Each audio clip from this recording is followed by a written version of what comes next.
അടി തെറ്റിയാലും പിടിവിടല്ലേ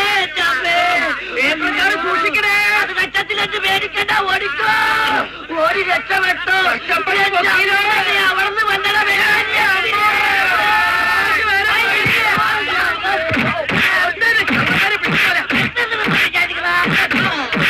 കാലായി മനസമാനത്തോടെ വീട്ടിൽ കിടന്ന് ഉറങ്ങാൻ പറ്റാതായിട്ട്. അതിന് ഞങ്ങളൊരു ചേട്ടന്റെ ഒട്ടും കിടത്തിയില്ല. നിങ്ങൾ ഉറങ്ങി കിടക്കുമ്പോ ആരെ വളർത്താതല്ലേ ഞങ്ങൾ ഞങ്ങളെ തൊഴിൽ ചെയ്യണം. കയ്യിൽ കിട്ടുന്നതൊക്കെ മോഷ്ടിച്ചിട്ട് തമാശ. നമ്മൾ ഇവരെ അടിക്കാൻ നിന്നാലേ നമ്മൾ ഇവരെ കാട്ടിൽ തരംതാഴ്ന്നു പോകും. സ്നേഹമുള്ളവരാ നമുക്ക് തിരിച്ചടിക്കാം. നേരെ ചൊവ്വ മനുഷ്യന്മാര് മോഷ്ടിക്കാൻ കൂടി സമ്മതിക്കില്ലെന്ന് വെച്ചാ ചേട്ടാ സ്വയം തൊഴിൽ കണ്ടെത്തേണ്ട ഭാഗമായിട്ട് അറിയാൻ പറ്റാത്തോട്ടല്ലേ ഞങ്ങൾ മോഷ്ടിക്കുന്നത്.